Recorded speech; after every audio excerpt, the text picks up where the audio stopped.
Il avait annoncé une naissance d'ici à l'été. Mais la cigogne pourrait être un peu en avance pour les Sussex. D'après la presse anglaise de ce lundi 31 mai, la fille de Meghan Markle et Harry pourrait naître dans les prochaines semaines, ou d'un jour à l'autre, pour les plus optimistes, comme le Daily Beast, comme le dévoilait In Newsletter, dédié à la famille royale la semaine du 25 mai.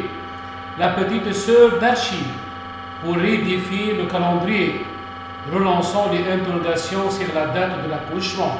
On a toujours dit aux royalistes que l'été commençait en juin, mais on entend aussi des rumeurs que le bébé était attendu un peu plus tôt que cela.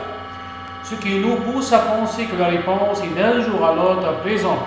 Le compte à rebours a donc commencé.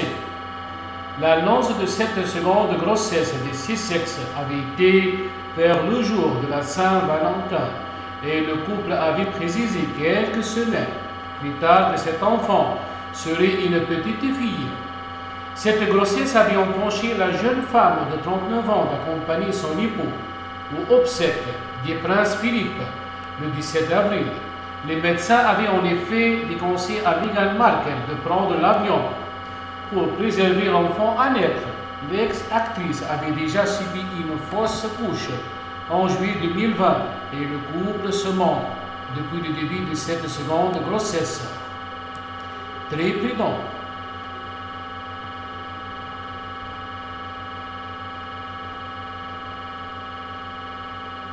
Où se déroulera l'accouchement? Reste à savoir dans quel hôpital Meghan Markle choisira d'accoucher. Omid Scobie, biographe et ami de Meghan et Harry, a confié à un documentaire de la chaîne britannique Channel 4 que le choix pourrait s'arrêter sur la maternité de l'hôpital de Cedar Sinai à Los Angeles. Il y a beaucoup de spéculations sur l'endroit où pourrait naître la fille de Harry et Meghan. Cedar Sinai à Los Angeles a une des meilleures maternités du pays.